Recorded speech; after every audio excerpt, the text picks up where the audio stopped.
Black Star Network is here. Hold no punches. I'm real revolutionary right now. Support this man, Black Media. He makes sure that our stories are told. Thank you for being the voice of Black America, Roland. Stay black. I love y'all. All momentum we have now, we have to keep this going. The video looks phenomenal. See, this difference between Black Star Network and Black-owned media and something like CNN. You can't be Black-owned media and be scared. It's time to be smart. Bring your eyeballs home. You dig?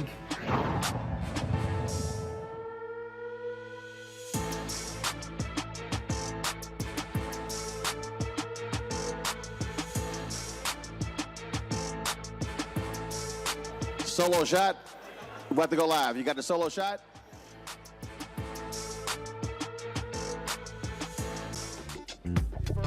First 2023 coming up on Roland Martin Unfiltered, streaming live on the Black Star Network. We are live here in Atlanta talking about black politics and the future of Black America. For the next hour, we'll hear from our panelists assembled here on what we have to do to prepare for not only elections in 2023, but also in 2024. It is time to bring the funk on Roland Martin Unfiltered on the Black Star Network. Let's go. He's got it. Whatever the biz, he's on it. Whatever it is, he's got the scoop, the fact, the find. And when it breaks, he's right on time and it's rolling. Best believe he's knowing. Putting it down from sports to news to politics. With entertainment just for kicks, he's rolling. It's on go, roll, roll, y'all. It's Roland Martin, yeah. Rolling with Roland now. He's funky, he's fresh, he's real, the best, you know he's Roland Martin now.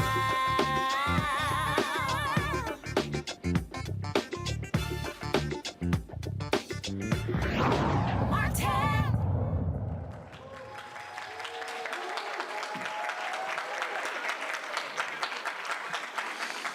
All All right, folks, we're here in Atlanta for the National Coalition of Black Civic Participation. Put your hands together, y'all all here. Folks from all across the country meeting here, talking about, of course, planning for our upcoming election, but also organizing and mobilizing. That's what our focus is for the next hour. We'll be, of course, talking about a variety of issues. Got a number of panelists here ready to get started. But first off, Terrence Woodbury is going to kick this thing off to lay out what the data is so we can understand what really is at stake when it comes to our politics. So, Terrence, take it away. Thank you so much, Roland. Thank you for having me. Give yourselves a round of applause. Thank all of you fearless leaders. Let's give Melanie Campbell a round of applause for her fearless leadership. This year's. My name is Terrence Woodbury. I am a political scientist trained here in the AUC, right at Morehouse College. I hear Morehouse in the room. Okay. But it's great to be back home. The AUC is home to us. This is where we sharpen our teeth. This is where I learned the rigorous collection of data and application of that data towards our politics. I own Hit Strategies. It is the largest minority-owned polling firm in Washington. Come on, y'all. We are recruiting and training and deploying black political scientists. I see some young people in the back of the room. We are recruiting you. We need you. We need to change who's asking the questions to change the answers that we're getting.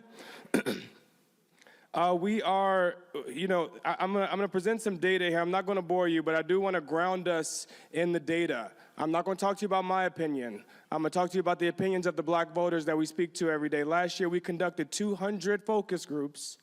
We conducted over 40 polls. That's almost every other day, and at least almost every week we were polling. We keep our finger on the pulse. And so let's go to the next slide here. I'm gonna walk around so I can see what's going on. This is gonna be the most words I'm gonna give you. The rest of it's gonna be data, I promise you. What you have here is what we have identified as the challenges that we saw with black voters in 2022 and some of the strategic guidance to fix that ahead of 2024. Before I go any further, I want to be clear here. Black voters are the consumers, right? You don't blame the consumer when they stop buying the product, you fix the product.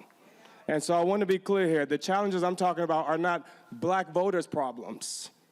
These are the problems with the system, the problems in our politics that are affecting the way black voters show up. Number one, the gender and the generation gap between black voters persist. I want to be clear here because we hear a lot about the gender gap between black men and black women. We do not talk enough about the generational gap between younger black voters and older black voters. I always say black seniors are my favorite voters in the electorate because we know they're going to vote and we know who they're going to vote for. That is not true of younger black voters. They are not always voting, and when they do, they're not always voting the way that we expect them to. So what's the strategic guidance here?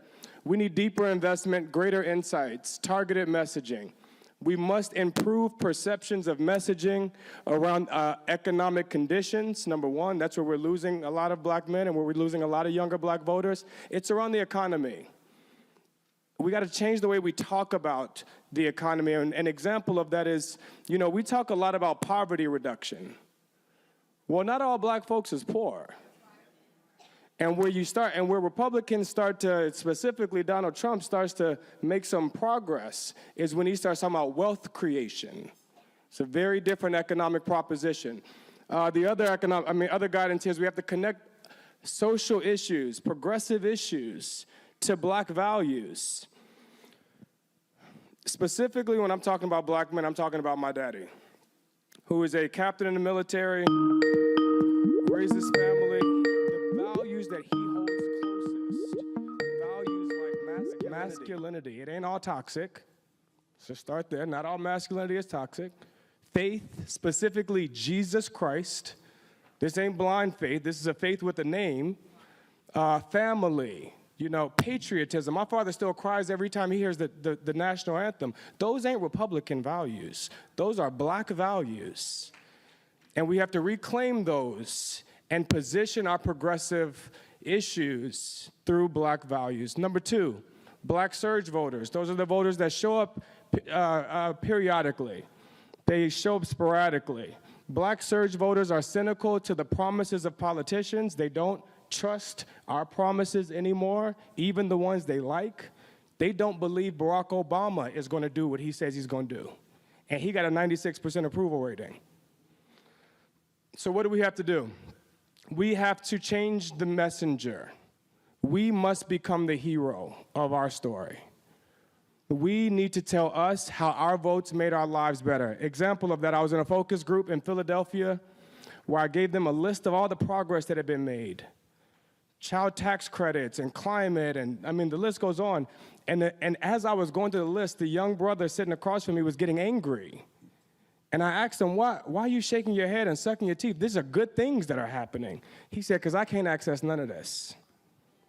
My sister just got evicted last week. She ain't getting no child tax credits. She ain't getting no rental assistance. So before we go into 2024 and tell them all the progress we've made, if they can't access it, it's just gonna piss them off. In that same focus group, though, there was a sister sitting across from that young man who said, wait, can I respond to that? Because I got that child tax credit. And during the pandemic, I lost my job. The courts were closed. I couldn't even get child support. And if it wasn't for that child tax credit that I spread across 3 months, I would have been evicted just like your sister. I watched him shifting. I watched him go from shaking his head to nodding his head. She convinced him. She was the messenger. That's how we tell us how our votes are making our lives better. Not a great white hope in Washington. It's because you voted that we've been able to accomplish all of these things. Number 3, black surge voters feel less powerful. I'm gonna talk to you a little bit about this connection between power and participation. But they feel less powerful because the last election has not resulted in the meaningful change in their lives. Well, look, Alicia Garza was just up here talking about the black policy agenda. That is something that we worked on with her. We helped build that policy agenda, but then we started tracking the progress against that agenda, and we found that 80% of the things that black folks said that they wanted to see this administration do have either been started or completed. 80%. But 76% of black people say that their lives have not gotten better since Joe Biden became president, despite 80% of the agenda being completed. So what do we have to do? This is what we call click here messaging. This is probably the most important thing on this slide. Click here messaging. When we needed their votes, we delivered to the palm of their hand. Click here to access your ballot. Click here to find your polling place. Click here to encourage your friends to vote. Click here to promise Joe Biden you're gonna vote. Click here to make a plan to vote. Well, now they need to click here to access the millions of jobs created by the infrastructure bill. They need to click here to access applications for student loan forgiveness. Click here to see the lead pipes being replaced in your neighborhood. They need to, this is not about a message that tells them that we're making their lives better. We have to make their lives better. Finally, defending democracy. In 2022, defending democracy was the second biggest issue that Democrats spent money on. The number 1 was abortion. I expect that to be the same in 2024. They are going to position this election as being on the front lines of democracy. The problem is black folks have had mixed results with democracy. And so they don't want to just defend a thing that isn't working for them, especially young black people who have voted several times for a candidate that got the most votes and still lost. They don't want to defend that system. Simple shift here. I'm not saying stop talking about democracy, but instead of defending democracy, we got to talk about fixing democracy. Fixing democracy requires progressive, small d, democratic reforms. Abolish the Electoral College, automatic voter registration, universal polling precincts. Why does it matter that I drive 40 miles from my job? Why can't I walk into any of these precincts, give them my ID, and cast my vote? This don't make sense to young people. In fact, they don't understand why they can't vote on their phone. There's nothing more secure than biometrics. I mean, you know, Republicans trying to secure elections with IDs ain't nothing more secure than biometrics in your phone. You know exactly who's casting that vote. You got fingerprints and pupils and everything else. Okay? Universal term limits. Ooh, they don't like this one. They really don't like this one. But young people don't understand why anyone sits in office for 65 years. The world has changed, and so should the leaders that are leading it. Next slide, please. All right, let's get to the data. Next slide, please. This is the centerpiece of all of the research. Let me time check myself. Centerpiece of all the research we do is this correlation. Oh man, I'm at 10 minutes already, and I had 10 minutes. All right, y'all, let me get 3 slides real quick. The centerpiece of our work. You know, a lot of pollsters ask the question about enthusiasm. We hear a lot about, you know, enthusiasm is low. Well, black folks don't always vote enthusiastically. And just because they ain't enthusiastic don't mean that they're not voting. I had a young black man tell me in focus groups in Florida, he doesn't vote enthusiastically. Voting for him is like taking out the trash. He don't want to have to do it all the time, but if he don't do it, it starts to stink around here. That's a quote. So we changed our enthusiasm question to a power question. Regardless of how often you vote, how much power do you believe your vote has to make a difference in your community? The higher they rate those perceptions of power, the higher their likelihood to vote. It is a direct correlation. That means we don't want to convince them to just tell us that they're going to vote, but we want to convince them that their vote can make a difference. In 2020, 73% of black folks in Georgia said they felt extremely powerful. In the same election, 70% of black folks in Georgia voted. It's also the highest black turnout anywhere in the country. So give Georgia, give yourselves a round of applause. What's happening here needs to be replicated, okay? But we also saw, and I'm trying to export it, trust me. What's up, Cliff? We're gonna talk about that later. But we've seen that those perceptions of power drop when we're not in election time anymore. From 73%, a 30-point drop. Well, I could tell you right now, if we have a 30-point drop in turnout from black folks, we have lost every single battleground state. And so in 2022, we start to recover some of those perceptions of power, but if we stop letting it drop, then we don't got to dig ourselves out of this hole. When we asked them why did these perceptions of power drop, they told us explicitly. It was high in 2020 because they felt like they were a part of something, because they were being courted, because Stacey Abrams and Governor Kemp were both texting them every day. That's what made them feel powerful, because their teachers were talking about it, their pastors were talking about it, their mamas was talking about it. The election ended, they stopped getting those text messages. People stopped talking about it. Next slide, please. I'm gonna just skip ahead, skip that one. Okay, here we go. This is the gender and the generation gap. I'm gonna give you 2 more slides. Some got here. These are not poll numbers. These are actual election results from 2022. At the top there, you see the gender gap. 87% of black women voted for Republicans, 78% of black men voted, 87% of black women voted for Democrats, 78% of black men voted for Democrats. That is an 18-point margin gap, 18 points. But look at the generation gap underneath there. Younger black voters voted for Republicans at even higher rates. 21-point margin gap. Next slide, please. Why is this happening? Here it is. Here's one of the reasons why. There's several. One of them are issues. This is when we ask who's better on the following issues. Democrats, Republicans, both or neither. At the top there, you see the Democrats in blue, you see Republicans in red. But look at the top. Democrats have an overwhelming advantage on all the social issues, voting rights, abortion, health care, 60, 70-point advantage over Republicans. But when you look toward the bottom there, the things that black men, providers in the household, the things that they are prioritizing, economy, inflation, those advantages begin to shrink. Next slide, please. Well, here's what happens when you look at just black folks under the age of 50. The advantage disappears.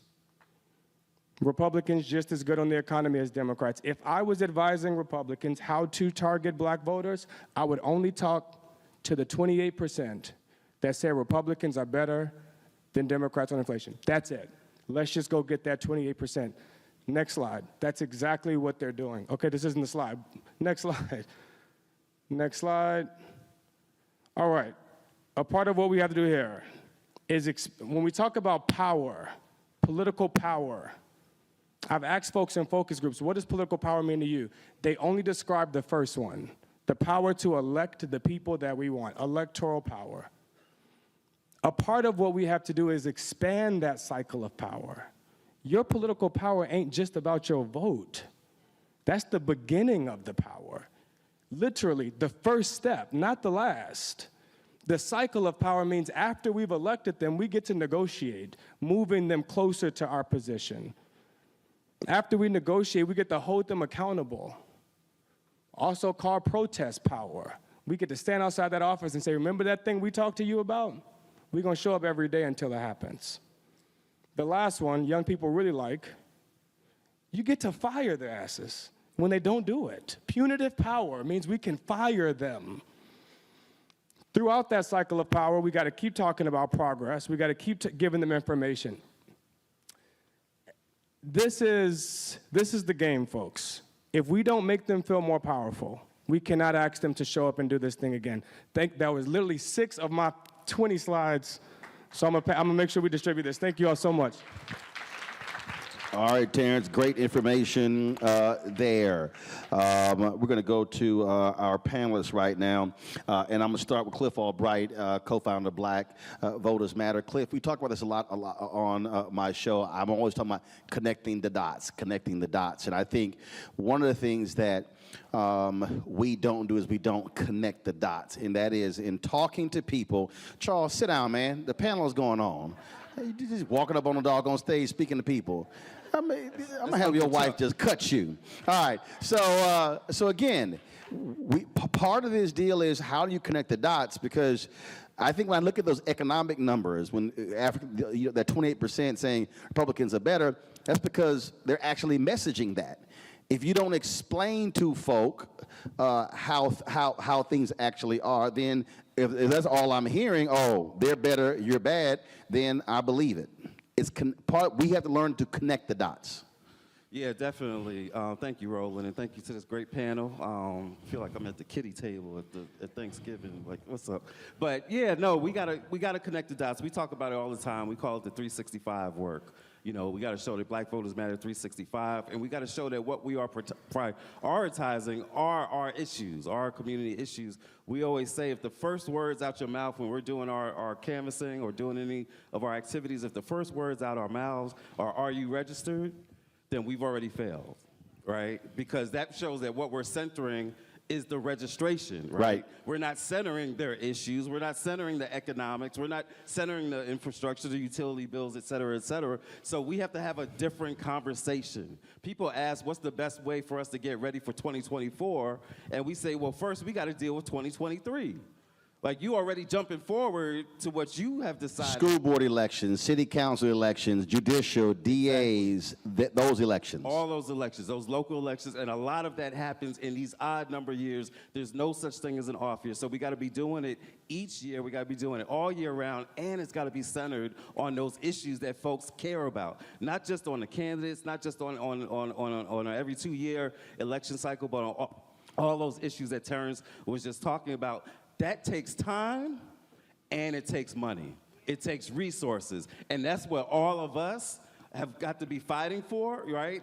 Because at the end of the day, money wasn't flowing last election cycle the way it should have been flowing. If they really wanted the folks in this room to help, as Terrence says, defend democracy, improve, fix democracy, whatever you call it, they weren't making the money flow that helps that to be able to happen, to help us and the communities and the groups that we work with to make that happen. So it takes time and resources to have the kind of deep conversations that we need to be having with our communities, because we got this crazy notion that if we just talk to our folks more, then they will show up. If we talk to our folks more, if we get more door knocks, and if those conversations are substantive about their issues and tying into, like Terrence said, how folks can actually benefit from some of these things that they're talking about on these networks. When we do that, then our folks show up. Desmond Meade, you led that effort in Florida, and a huge, huge part of what y'all did to be successful in passing Amendment 4 was to educate folk first. As Cliff said, you can't sit here and get somebody to register unless they're educated on what the issue is. And so just talk about, in putting that together, how that can be replicated. And we're talking about these other electoral offices, because again, what was the final number of the passage number there in Florida? 65%. 65% of folks in a so-called red state voted to restore voting rights of formerly incarcerated. I mean, that was a huge issue. So just talk about the education part you had to do. Yeah, thank you so much for that, Roland. I think the other piece to that I think needs to come into this room and stay in this room throughout this entire conference is who's the educator, right? Now, let me tell you, over the past 10 years, the biggest gains we have seen in democracy, whether it was the 1.4 million in Florida, whether it was the thousands of folks in Louisiana or North Carolina or even California, recently in New Mexico and Minnesota, have a common ingredient. At the center of all of those movements were directly impacted people, returning citizens. Right? And so we are the best educated. And so as we were going out into those communities, we realized, and this was something that I kind of like, it came to me when, thinking about the civil rights era, right? When I used to hear the stories about how when mom and dad went to vote, man, they dressed up the kids and everything, and it was like, put everybody in their Sunday's best, and they went and voted. Right? But then I started thinking about when you strip mom and dad of the right to vote, you kill a conversation at the dinner table. All right? Now there's shame associated with it. And so the very same people who've been stripped of the right to vote are what I felt was the key ingredient in re-energizing or revigorating the conversation about voting. And so and they were the ones who needed to lead the message. Right? And they was the ones who needed to actually engage the individuals who were not voting that could vote, which was family members and friends. And I always, sometimes my wife get mad at me when I use this terminology, but I'm talking about the Pookies and the Ray Rays, right? The ones that we don't want to talk about or we forget about or we gloss over, right? We drive past a whole bunch of Pookies and Ray Rays that we don't talk to get right here where we at today. Right? And those are the same people who have a lot of influence over people who are not voting. So prior to the Amendment 4 thing, one of the big things we've seen was that in gubernatorial elections, which historically was decided by 60,000 votes, you had at one point 808,000 registered African Americans that didn't think it was important enough to go vote, right? 912,000 registered Latino Americans. So you had 1.7 million people of color who was registered that didn't even bother to go vote in an election decided by 60,000 votes. And then the very next cycle, that number jumped up to 1.1 million and 1.3 million respectively, right? Those folks, the majority of those folks are related to Pookie and Ray Ray. And when they hear Pookie and Ray Ray talk about, man, my vote don't count, and the only reason I'm saying my vote don't count, it don't matter who get in office, is because deep down inside, I'm using this as a coping mechanism because you all have told me as a person with a criminal history that my voice don't matter and I'm not a part of society. Matter of fact, I'm not even good enough to be in your church, right? And so I think that just a natural human instinct is to be a part of something bigger. And we've seen that come out during the 2020 election. But I think what's said at this education piece is allowing the Pookies and the Ray Rays to be empowered, right, to be the educators, right? I think Tamika talked about that, when she was up here, that my son was the one who had to come in and actually carry some of that load because these are the people who we need to get. And so I think we did an amazing job. We was able to get, like 5.1 million people. 5.1 million people to say yes, and that was 1 million more people than who voted for our current governor right now. So, Education works. And Marsha, on that point, you're the largest committee for civil rights under law, and he's a perfect example. I see these message boards, and we're live on the show, and I see these people on social media saying that when Biden talks about naming Ketanji Brown Jackson to the Supreme Court, they go, oh, well, that's performative. But again, I think the mistake, though, is we assume everybody knows how the federal judiciary works. We assume they know how these things work, and yet when I start walking folks through by saying one judge in Amarillo made a decision that affected the entire country, they go, oh, hold up, one? They're not thinking that way. So again, this is where I think the education comes in. We have to take these very specific actions and show how one appointee, one judge, one Supreme Court justice, one person in the agency, and who is the person in office who's picking those folks can have a direct impact on the lives of black folks. Yeah, I definitely agree with that. I think rather than focus on the elections, we need to focus on the offices and what those offices bring to the issues that people care about. And, you know, there are a lot of people who held their noses, they would say, and supported Donald Trump because they saw the prize as being the Supreme Court. And that is an office that isn't elected. Well, they saw the surprise at the Supreme Court because they knew what the Supreme Court does. And a lifetime appointment by the president, right? And now we're here shaking in our boots, waiting to see what they're going to do about the Voting Rights Act, what they're going to do about education. We already know what they did about reproductive choice. And they are feeling emboldened because we have a Congress that is dysfunctional. And it always gets back to the what does the office do? So I want to connect what you're saying to Terrence's research. And Joe Madison always says, you got to put it where the goats can get it. And how do you make it plain? So when you talked about Voting Rights Act, okay, person hears that, it's kind of like, okay. But what Terrence's research shows is when we say, are you pissed off they closed down your polling location? Exactly. That's because the Supreme Court did this here. And so again, that's sort of his research shows if we explain it that way, then the person goes, oh, so that's what the 9 cats did with the vote. That's what they did with the Voting Rights Act. We have to explain it sort of that way where they now understand, yeah, this is why you now have to go through all your loopholes to get a voter ID or a polling location closed down, stuff along those lines.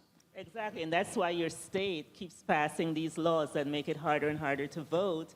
And each time, each election after we jump over the barriers, they look at how we got over those barriers and then they close off that avenue to be able to get to the ballot. And we have a Congress that isn't doing anything. So I definitely agree with you. It's connecting what do you want to see? Who has an impact on the criminal justice system? It's the prosecutors who are elected. It's the judges who decide. You care about your school board. What is this, you care about your schools. What is the school board doing? Look at the state legislatures who have such enormous power right now that are drawing the district lines that are taking away our right to be able to elect a candidate of choice. And so we need to really take away this just looking at elections to have the conversation and to talk about the offices, and as was mentioned, talk about all the different ways of power in which we engage. It's not just about casting a vote. That's one act of power. But we really need to confront all of these offices and to continuously do so, not just around when we hear about elections and someone is saying, okay, now it's time I'm paying attention to you. We need to take the onus upon ourselves to really go confront those elected officials, put our issues before them, and make sure that they're doing the right thing. Kairu, you were at SCIU, and when the Janus decision came down, many people in the labor movement thought that was going to be the death knell. What ended up happening was, and I was talking to Lee Saunders about this, what happened was the labor movement had to go back and figure out, we got to change our messaging. And what ended up happening was they went back to basics, started explaining to people what labor unions do. And what we've now seen in the aftermath of Janice is the highest approval rating of labor unions that we haven't seen in 50 years. And so that movement had to go back and reassess, because what he basically said was the labor movement got lazy and had to go back and do the basic, blocking, tackling to walk people through. And now you're seeing an increase in people now trying to organize and mobilize with unions, whether it's Starbucks and Walmart, other. So just talk about how folks out here, how we have to think about the same thing. Yeah, the courts are doing what they're doing, but how we got to go back to basics to rebuild this momentum leading to the next few elections. Yeah, no, that's such a great point. It's so nostalgic. First, I want to say thank you, Brother Martin, for that. Thank you to the panel. Thank you, Melanie, for having me in this space. But I was on that Janice team, just to go back.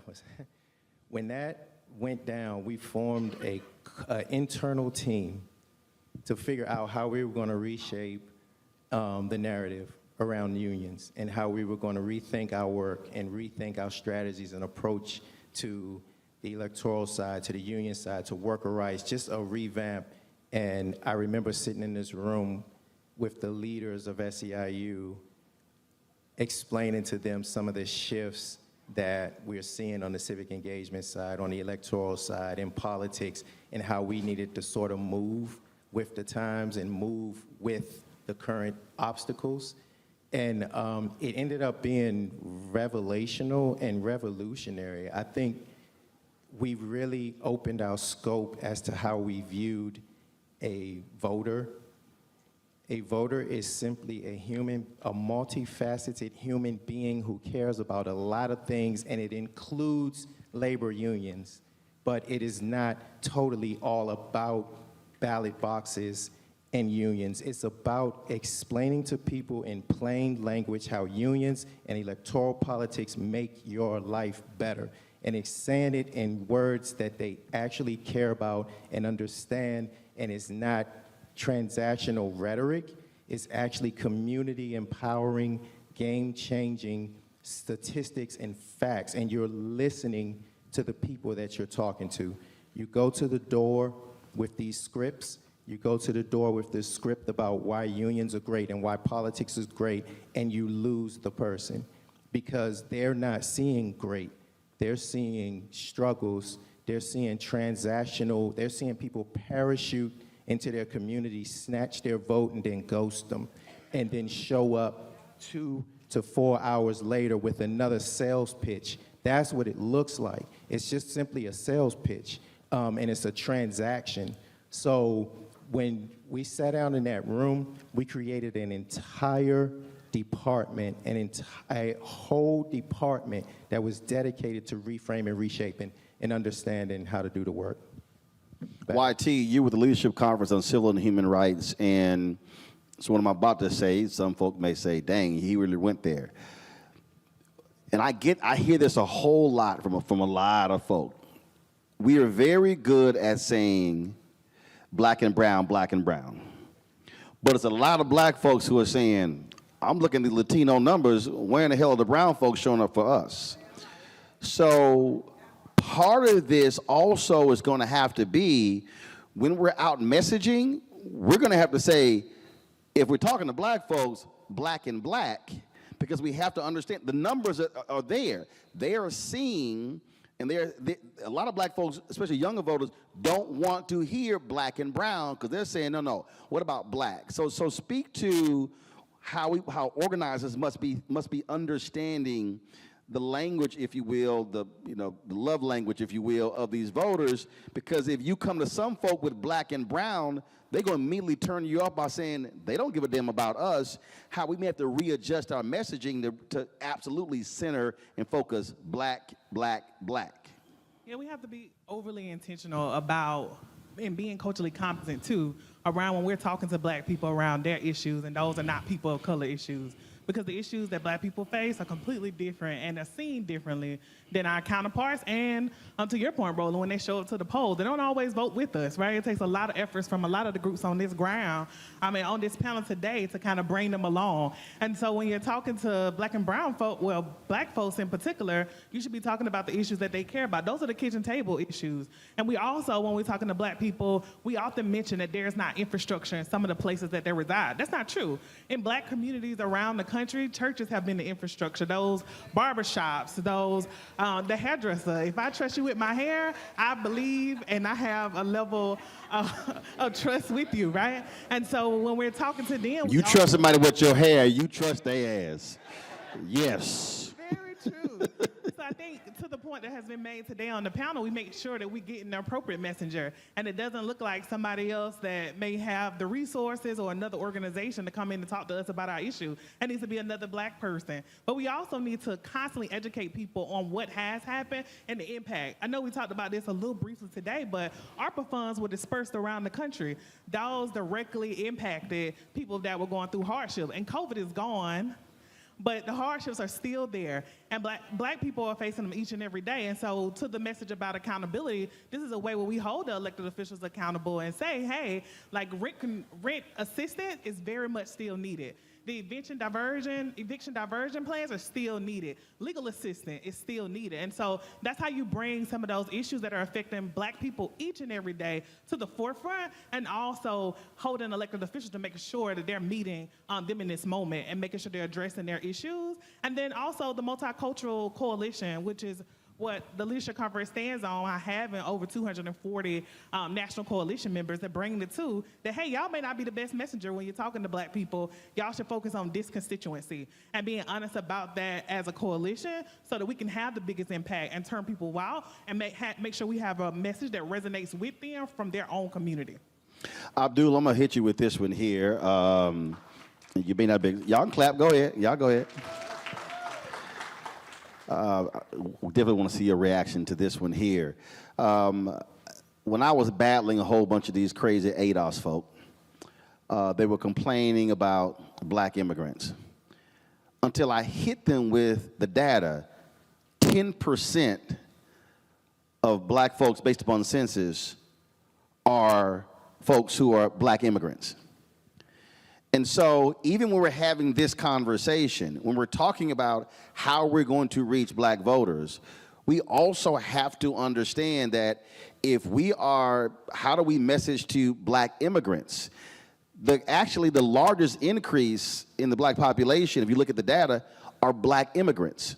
And I don't think that's actually being talked about a lot in a lot of circles on how do you message to them, because you have to message to black immigrants differently than you do a brother or sister from Alabama or somebody who's from North Carolina or South Carolina.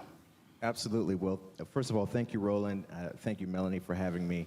I don't know how you knew my father was Nigerian, but you did. I don't know. Abdul Dosunmu. Dosunmu. That's right. I just took a wild-ass guess. That question's for you, Abdul. Well, you were and right. I did Google your bio. I'm like, he ain't got no mention of his daddy in here or nothing. But go ahead, I'm sorry.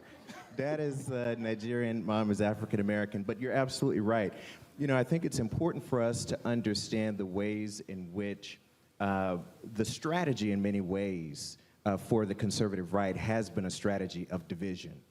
Right? The entire effort has been about dividing and conquering our coalition, right? Whether we're talking about the Black-Brown coalition or whether we're talking about the coalition among black people in the United States. And so it's important that we understand the power of coalitional politics, the power of bringing our communities together. And it's important for us to understand when we talk about black immigrants, Stokely Carmichael, right? Malcolm X. I mean, so many who have contributed to our movement. Harry Belafonte, Cicely Tyson, Sidney Poitier.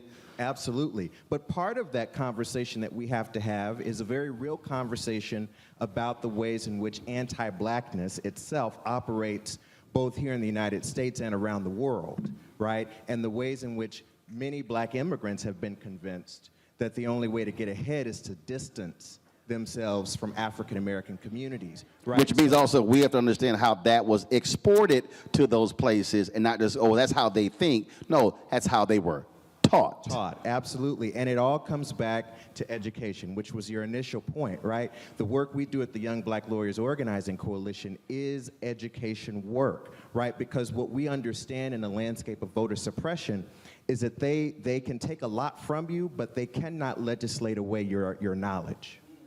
They cannot rule away your education and your knowledge and your understanding of these issues. And so you're absolutely right. Part of the work we have to do is to make sure we're educating our communities across the board about the strategies of the division, the tactics of division, and making sure that we're not falling prey to those strategies. Virginia, you are President and CEO of the League of Women Voters, and the work that you have had to do is expand a whole lot of the white folks in the League of Women Voters to understand this thing has to be much broader. The reason I'm saying that, look, my parents worked on many campaigns, and historically when you think of League of Women Voters, you are not thinking about black women. And so part of that, and now what we're seeing, and I've been saying this now for a decade, is a lot of young white voters who are now waking up realizing they coming after you too.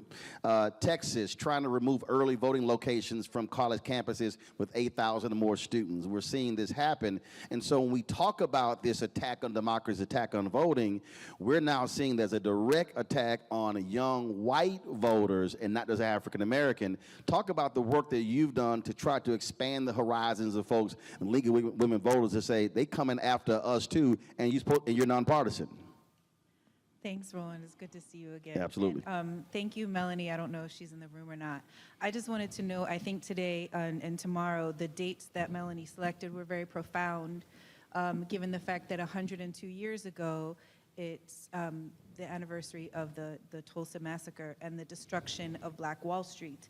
And so for these dates to be chosen to build Black political power, I think are very, very critical. So thank you for that as well, Melanie. I think it was really important. I've been with the League for 5 years. I come out of the Latino and immigrant rights space. When I came to the League, our average demographic was 70-year-old white women. That was our average. And so when I came in, I made a commitment and said, the only way I will do this work is if we center racial equity and center Black liberation in this work, because I believe that the only way that we can move forward together as a country is if we do it together. So I think that was one thing that was important. And so we transformed all of the systems within our organization. We have refused recognition and also removed recognition from some leagues who were not living up to our DEI policy. We've had to do things that were really hard in our organization through systems and policies. I believe that you can't create change unless you're willing to walk the walk and talk the talk, and that means changing systems and organizations from the inside out. So that's really where we focused our time and energy. The other thing I think when it comes to working with Black-led organizations and in the Black community, we're not here to be on top. We have to be on tap and as a resource. And there are a lot of people who aren't willing to follow Black folks' lead, but I think historically, if you just look at history, right, and be honest, we know that Black folks have been the moral compass of this country for a very long time. And so for us to lean in this work, that's why anytime Mel asks me to come, I come, but oftentimes I'm the only one who looks like me who's showing up. And that's okay. I'll be here time and time again because it's also, for me, this is greater than a master's degree. I have the more opportunity to learn and to contribute and to help build towards the country and the promise that America has, right? We know that it has never lived up to. And so that's really how we've tried to transition this organization and really leaning in a different way. We also just recently finalized member rights and responsibilities so that we can remove individual members if we need to, if they're not leaning up. And it's not to become exclusionary, but it's also to be able to say that there are standards and values that there are lots of organizations, and I don't want to say that there aren't a ton of organizations who are historic organizations, who talk a lot about the work but aren't willing to change themselves internally. And it's not easy work. I will be the first one to say that it is not easy work. But at the same time, how can you say that you're standing up for these values, for civil rights, for voting rights, for the things that we want in this country if you're not willing to own the bad history of your organization and to make those changes internally? And so those are the things that we've been focused on. Trey, 2022 could have been really, really bad for black folks. And a lot of people say, oh, it was the boots on the ground, it was the organizing, it was the mobilization. But it also were the legal fights that were actually happening. NCBCP, LDF, Lawyers Committee for Civil Rights Under Law, Transformative Justice Coalition, on and on and on. Just explain to folks, when we talk about what we're now facing, literally what is happening in the court system and what y'all are having to contend with on a daily basis. Sure, and thank you for that question, Roland, and thank you all for having me on the panel. You know, one of the principles that I subscribe to is that politics is the expression of economic interest, right? And many people like to talk about the courts as in the judicial system as like an apolitical system, and the ultimate reality is that what we have seen historically as a trend, particularly in the last decade, but over the course of the last decades, is that the courts have become more and more political. They've become more and more partisan. So that's what LDF is up against right now. We're up against a judicial system that during the civil rights era was key to the strategy of protecting black people, protecting black political power, making sure that black people's lives were not upended, right, and actually judicially killed. Where now we're faced with a court that have created its own doctrine, such as qualified immunity, right, that says that police are allowed to do the type of extrajudicial murders and get away with it with impunity, right? And so that is a piece of what we're up against. Or in North Carolina court that literally flips to the GOP and reverses a decision the court made just 3 months ago. Exactly, exactly. So we're contending with people that really do not value our lives. They do not value the lives of black people, the lives of people of color, the lives of marginalized people inside of this country, right? And so now inside of the courts, we are actively saying that we know that particularly the federal judiciary will not save us. Right? It just is just a fact. It will not save us. It has become hyper-political, in some cases hyper-partisan. And so the next frontier, one, is for us to be more involved in the appointment process. I tell people all the time that Trump, and I really credit Mitch McConnell for it, the Mitch McConnell strategy was brilliant. He seized the moment and the opportunity to seed the federal bench with people who will not give, excuse my language, a damn about black people, about people of color, about marginalized people. And right? they purposely were 35 to 45 years old. Exactly, purposely for generations, as Martin is saying, generations. And so now what we have to contend with is to be more involved inside of these political appointees processes that traditionally we may not have had to think about, at least on the forefront of our minds, to ensure that when issues come back to the courts, because oftentimes they do come right back to the courts, right? It doesn't matter what laws, policies, things that we typically pass, they oftentimes get challenged, whether it's by us, whether it's by our oppositions. They come back to the courts as the final deciding factor, and the courts now are saying that we do not have to have a civil rights background. Many of the appointees do not have to have a civil rights background, a racial justice background. They don't have to care about formerly incarcerated people, right? They don't have to care about young LGBTQ queer folks. And so now we're inside of this position where we're forced to fight on a battleground that is not leveled, right? So how do we get to that piece of having a level battleground on that side? And I'll say just really quickly, last thing that I'll say is that we have found that we have to employ a multitude of strategy, right? The courts in the judicial system is only one piece of the strategy, right? We have to, when we talk about black political power, we have to think about secretaries of states. We have to think about the people who will actually litigate this as our opposition. We have to now take the battle to the state. The states will be the next frontier. We have to think about passing voting rights acts, not on a federal level, but being able to say that each state must have to have a voting rights act so that we can pressure the federal government to enact one that is meaningful, one that has the pre-clearance section inside of it that was gutted by the Shelby decision, one that will say that if you have a history of being racially discriminatory, if you have a history of drawing lines that dilute black political power, you will have to seek approval before you can move forward on enacting any laws. That has to be the next battle for us. See, it's always good when a panelist like segues appropriately to the next person. Billy, you're the media past president, National Caucus of Black State Legislators. He just talked about what the next frontier is. We're actually seeing it right now. We're seeing the Supreme Court said we don't rule on political gerrymandering, and so now we're seeing political gerrymandering run amok on the state level. We're seeing a lot of black state legislators, power just simply being just shrunk left and right. Are those state legislators, are they also saying that they think so much attention is put on Congress, the House and the Senate, that in many ways we're ignoring how critical those state rep and state Senate races are? You know, I'm so glad that you've segued to this point. You've raised this issue. This is an issue that I've also raised with the Biden administration for a while now, in that everything that is important to our existence is trying to be shifted to the states. Women's health care, gun rights, even the ultimate decision as to who wins elections are being decided, and I was on the roll, are being decided by state legislators. And so we must get engaged with that process, and even, you know, who your congressperson is being decided by state legislators. And they are doing this simply because the overwhelming majority of state legislative chambers are being run by conservatives, Republicans.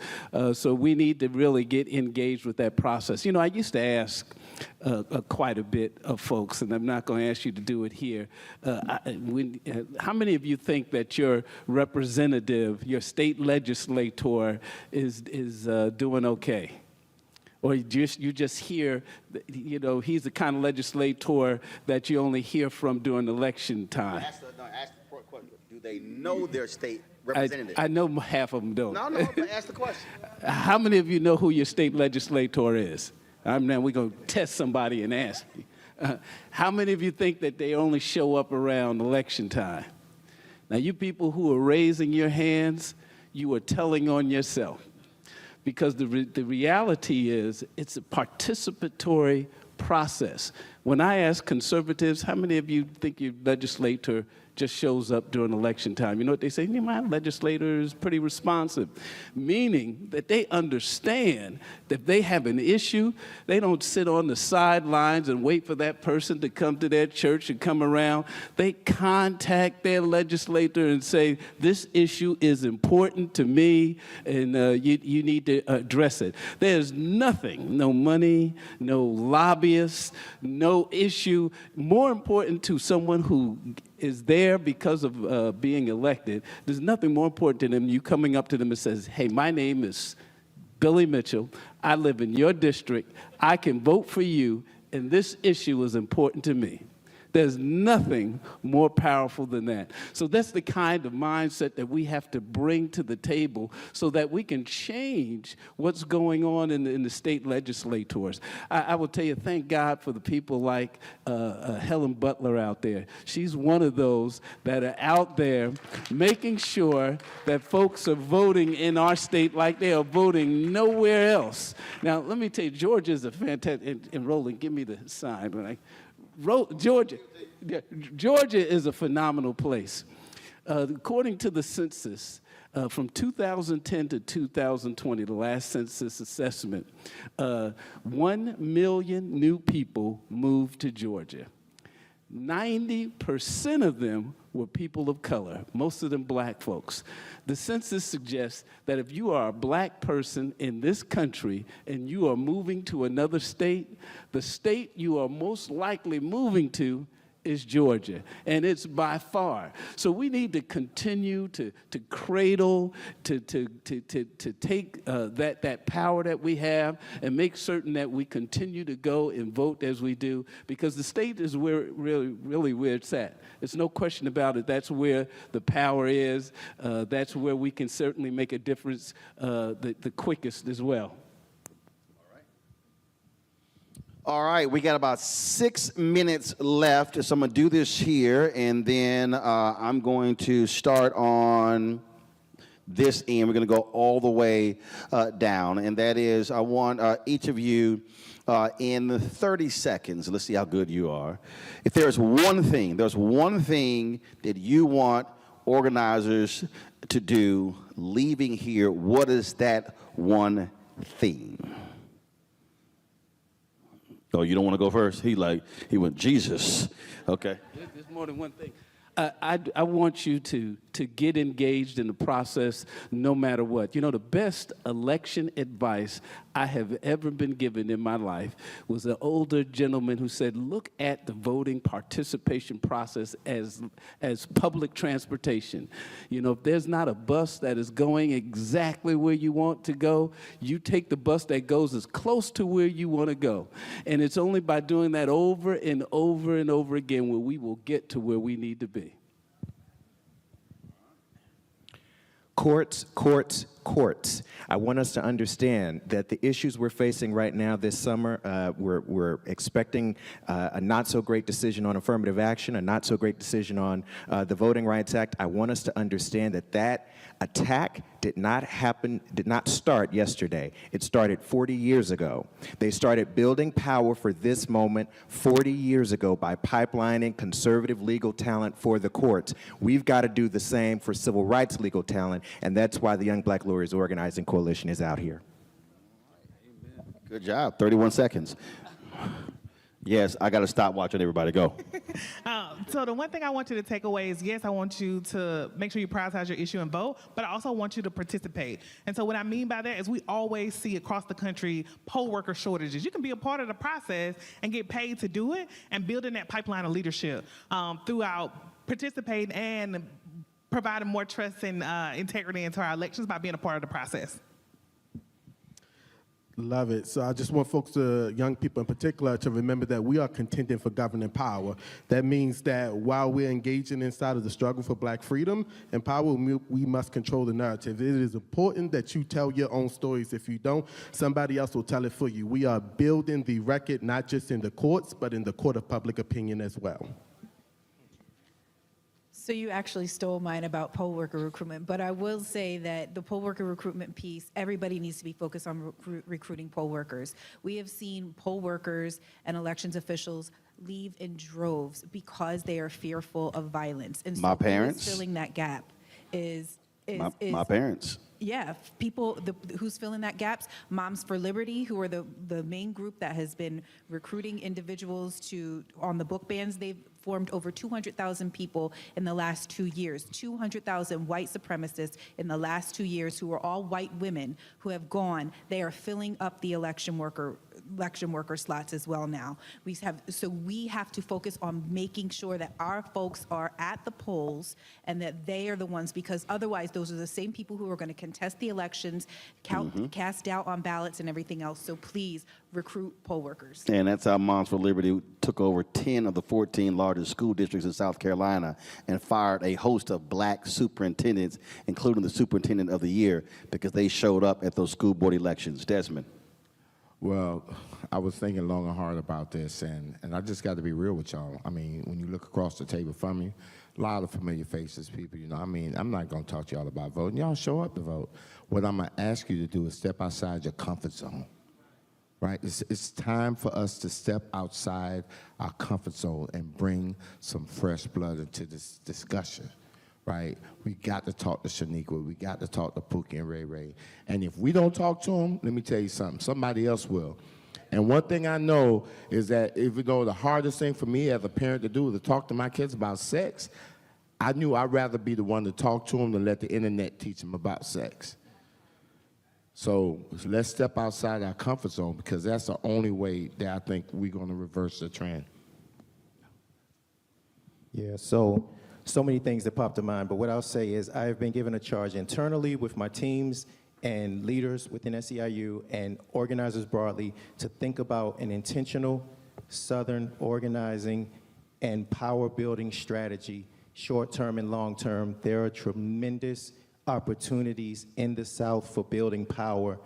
not only investing in politics, but communities, infrastructure, and thinking about what immediate and longer-term power building in the South looks like, and whatever electoral gains are made in the South, an intense elected official accountability program needs to follow. When they get in, the job begins. It's not over when we get them in like we do every cycle. What I've been thinking about is what John Witherspoon would say: we need to coordinate. We all have our courts, we are marching in the streets, we have our public communications experts. We have to bring all of these strategies and connect the dots and do the work together. I'm gonna say 3 things. The first one ain't got nothing to do with the question. I'm gonna just say 5 words. Keep your eyes on Mississippi. All right, that's all I'm gonna say. Something's going on. Something's going on in Mississippi.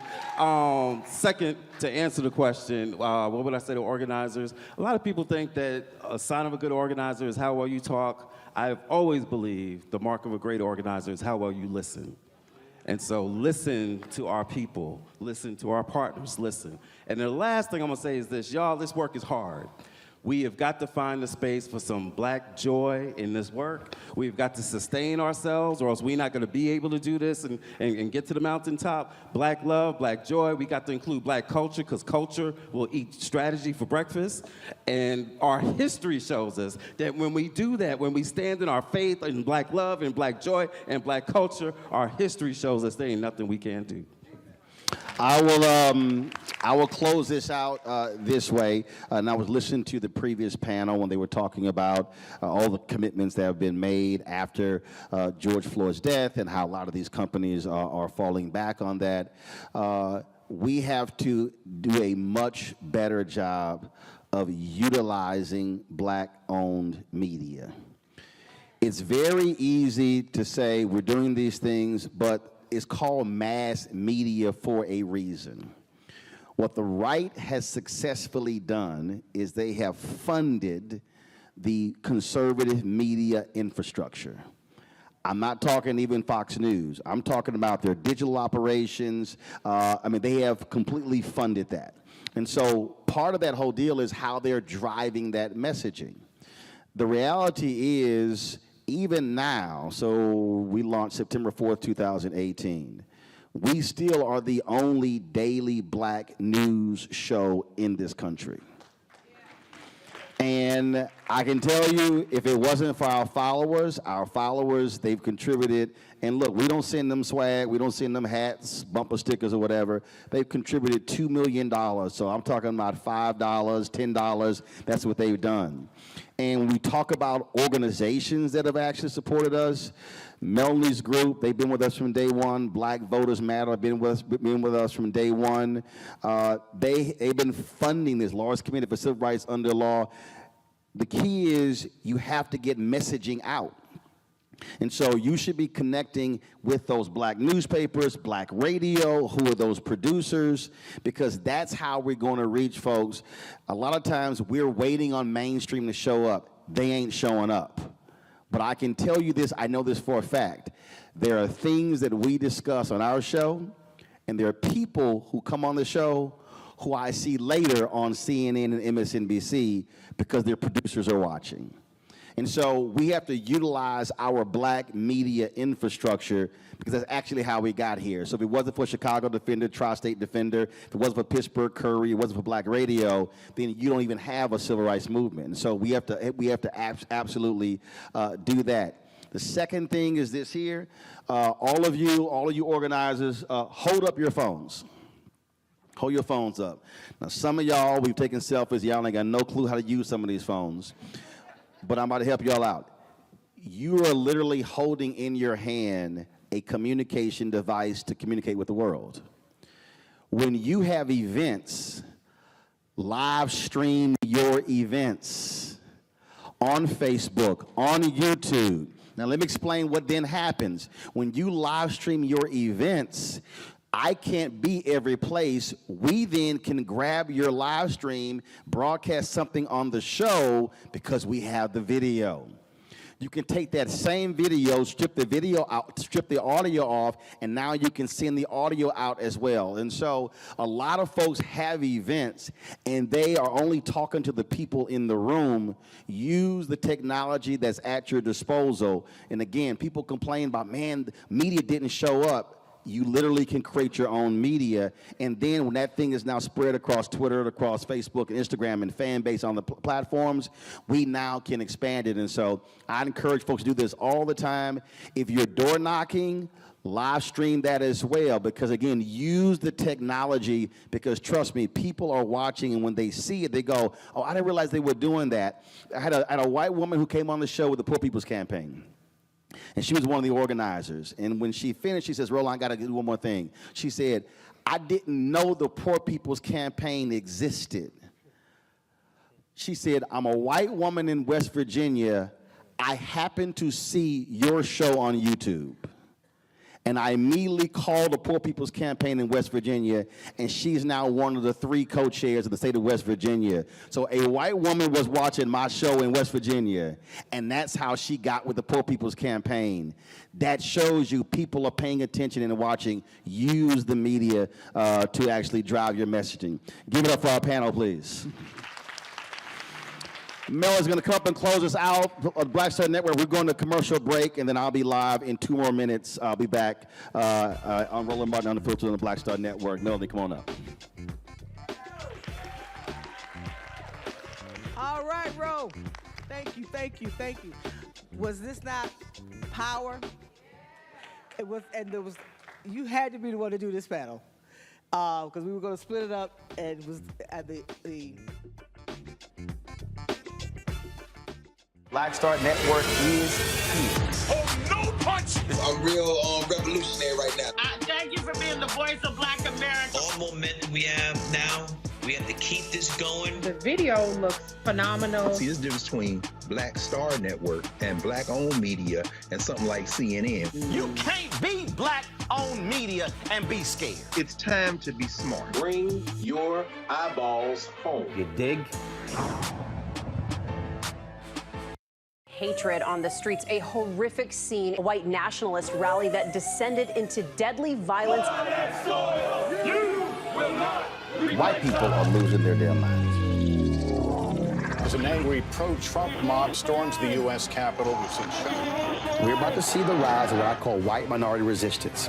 We have seen white folks in this country who simply cannot tolerate black folks voting. I think what we're seeing is the inevitable result of violent denial. This is part of American history. Every time that people of color have made progress, whether real or symbolic, there has been what Carol Anderson at Emory University calls white rage as a backlash. This is the rise of the Proud Boys and the Boogaloo Boys. America, there's going to be more of this. Here's all the Proud Boys, guys. This country is getting increasingly racist in its behaviors and its attitudes because of the fear of white people. The fear that they're taking our jobs, they're taking our resources, they're taking our women. This is white fear.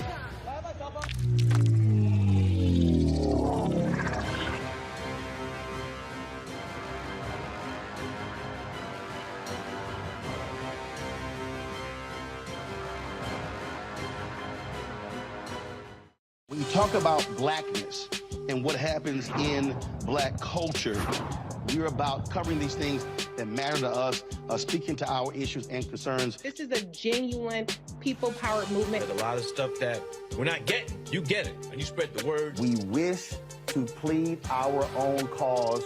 Too long have others spoken for us. We cannot tell our own story if we can't pay for it. This is about covering us. Invest in black-owned media. Your dollars matter. We don't have to keep asking them to cover our stuff. So please support us in what we do, folks. We want to hit 2,000 people, $50 this month, raise $100,000. We're behind 100,000, so we want to hit that. Y'all money makes this possible. Checks and money orders go to P.O. Box 57196, Washington, D.C. 20037-0196. The Cash App is $RM Unfiltered. PayPal is R Martin Unfiltered. Venmo is RM Unfiltered. Zelle is Roland at RolandSMartin.com. This is Judge Mathis. What's going on, everybody? It's your boy, Mac Wild. Hey, what's up, y'all? It's your boy, Jacob Lattimore, and you're now watching Roland Martin right now.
All right, folks, welcome back. Roland Martin Unfiltered here in Atlanta. I want to introduce my panel. They join me right now. Tarun Walker, founder of Context Media out of Atlanta. A. Scott Bolden, attorney out of Washington, D.C. Also, Rebecca Carruthers, vice president of the Fair Election Center. She's also out of D.C. as well. Rebecca, I want to start with you. You just listened to this for the past hour in terms of a variety of folks talking about what is needed to inform voters, to educate voters, to reach them. That data that Terrence Woodbury presented really is captivating, and it shows, that there's a lot of work that has to be done to really get black voters focused on this election, or a variety of elections. Yeah, I thought his presentation was great. In fact, I was able to see his full presentation here in D.C. about a month ago, and he goes into a lot of deeper context of just the variety of types of black voters. His particular presentation was a sampling of 1,500 black voters, black folks across the country. And I think right now he's looking to increase funding so he could actually redo his study, but across 15,000 black folks, so he can really dig deeper. And what it shows, we are not a monolith. You have to talk to us. You can't just wait until the last 30, 60 days of an election, but you have to actually talk to us and engage with us about issues. Taglines simply isn't enough. but you actually have to connect with folks with the real world impacts of legislation instead of just assuming that they should just understand Build Back Better means infrastructure. No, you have to talk about the infrastructure that's happened in their community and has in turn made their community better. Hey, Scott, the reality is these are the people who are in this room. These are the people who are going to be on the ground in Florida, North Carolina, South Carolina, Georgia, Mississippi, Alabama. I mean, all of the folks here, I mean, in this room, these are the folks. They're the ones who do the work, do the door knocking. And so people really need to understand that the only way this thing is going to happen if these folks are successful. They're the reason why Warnock won in Georgia. Yeah, it's the other thing about that panel that we watched was the work is never ending. It's never over. And for those of us born in the 60s and seeing the progress Black America has made politically and economically, it's just a painful reminder that it's not over. But that 28% of young people who are more likely to vote Democrat as they are Republican, they believe the parties are the same and the leadership is the same on the economy.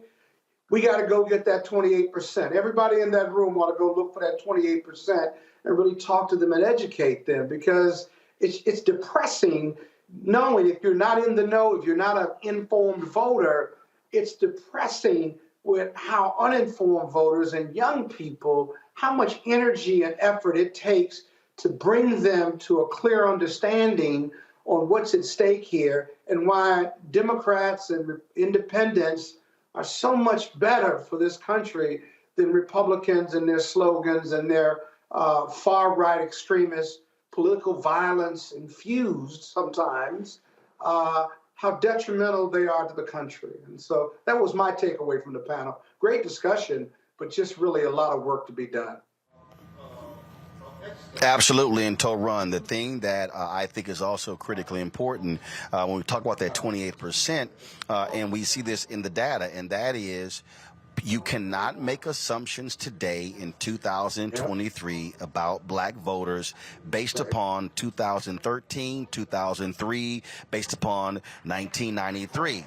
What has to happen is progressive groups, Democrats, you name it, are going to have to be far more aggressive at tailoring messaging, and this blanket strategy, it doesn't work anymore. There's going to have to be micro-targeting of folks, those African Americans who are concerned about economics, those African Americans who are concerned about housing, those African Americans who are concerned about education.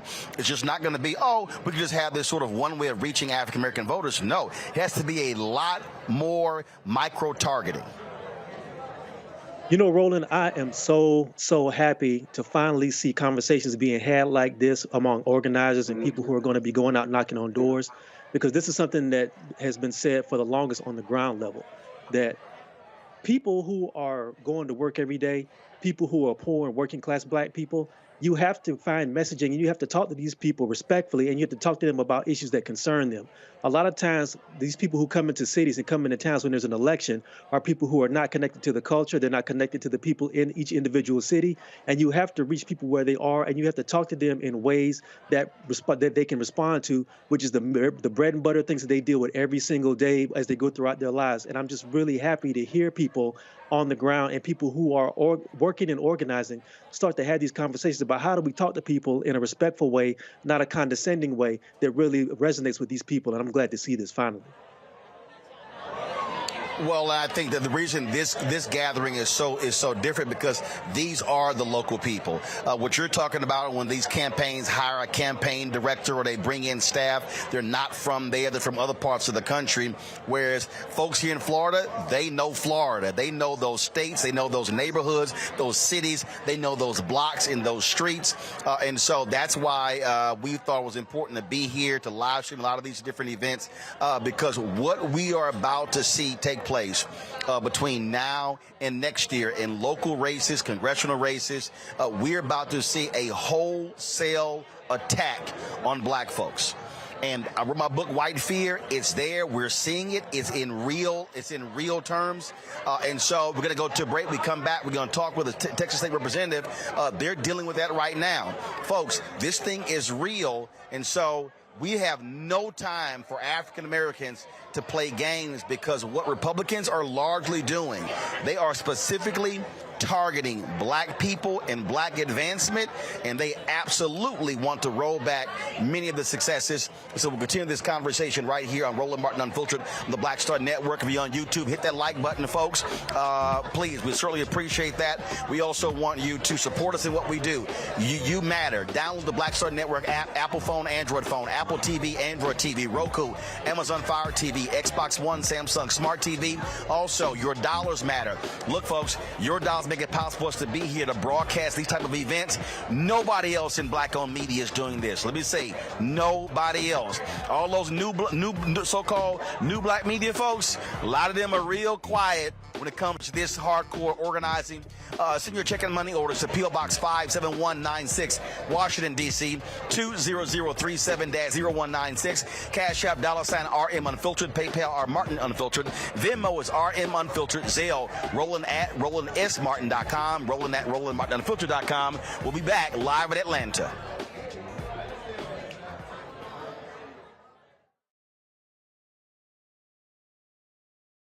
Next on The Frequency with me, Dee Barnes. The poetess, Felicia Morris, is in the house.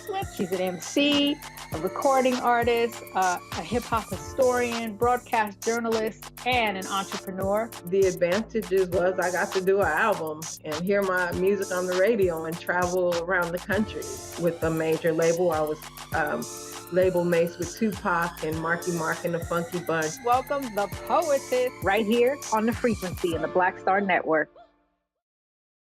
Hatred on the streets, a horrific scene, a white nationalist rally that descended into deadly violence. White people are losing their damn minds. As an angry pro-Trump mob storms the U.S. Capitol, we've seen shooting.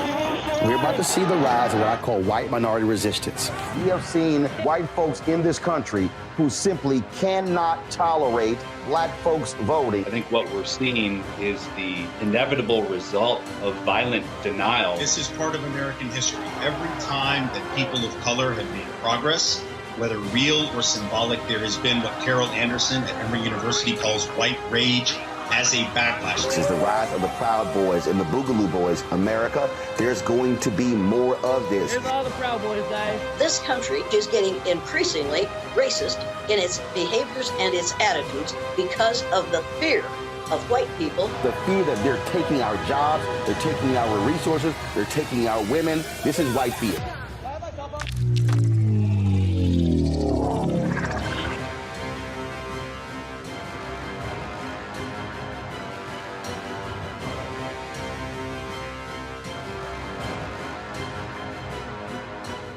Next on the Black Table with me, Greg Carr. We welcome a towering intellect, activist, master theorist, prolific author, and unstoppable firebrand for change.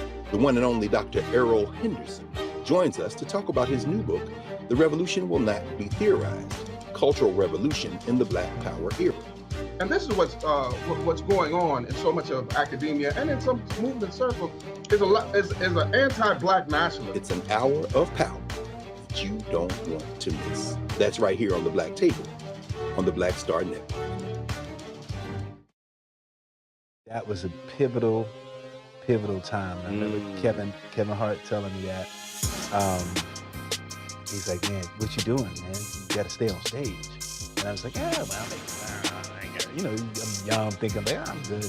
And he was absolutely right. What show was the other time? This was one-on-one. Got it. During that time. So you're doing one-on-one, going great, you making money, you like...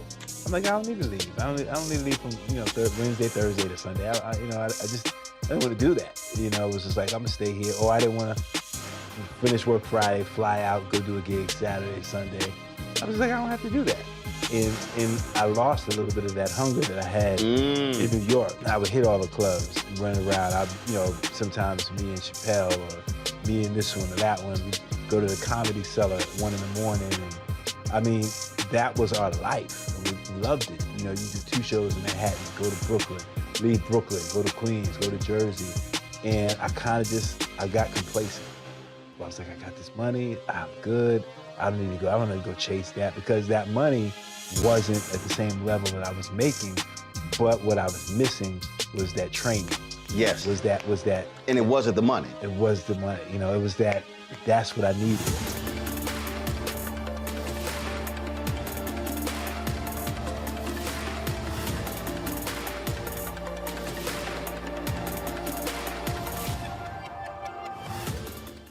Hi, this is Essence Atkins. Hey, I'm Deion Cole from Blackish. Hey everybody, this is your man Fred Hammond, and you're watching Roland Martin, my man, Unfiltered.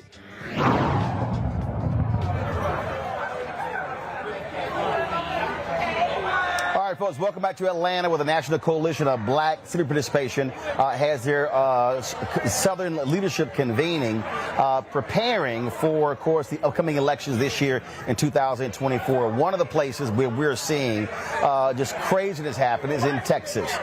Massive changes to voting. We're seeing literally the Republicans in that state are specifically attacking black people and Democrats in Harris County. Joining us right now is State Representative Jarvis Johnson. Representative Johnson, glad to have you back on the show. I don't think people, if we want to talk about how Republicans are abusing their power, there are 254 counties in Texas. These Republicans literally passed a bill, and the governor's going to sign it into law, where they can take over and order new elections in one county in Texas, Harris County, the largest county, the bluest county, the largest concentration of black voters in the state. That's right. That's exactly what they want to do, because as they know, so goes Harris County, so goes Texas. So the idea was we're going to attack it. And they specifically passed a bill that said it was applicable only to 3.5 million people and above. So that only left Harris County. So they passed the bill specifically to attack the voting process because that's exactly what they want to do, is to overturn elections, to do damage and certainly send a message. And of course, now it's going to be Dallas County, it's going to be Austin, it's next going to be San Antonio, and El Paso. They're going to continue this process because they realize they can do it. And so unfortunately, they're no longer legislating. They're continuing to move the goalposts each time when they lose elections. Instead of changing their platform, instead of meeting the needs of the people, they just simply change the rules.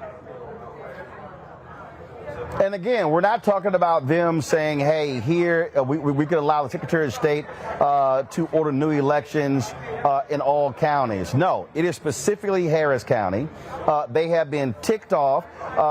People don't realize they got rid of straight ticket voting in Texas because they were angry that Democrats were winning in Harris County.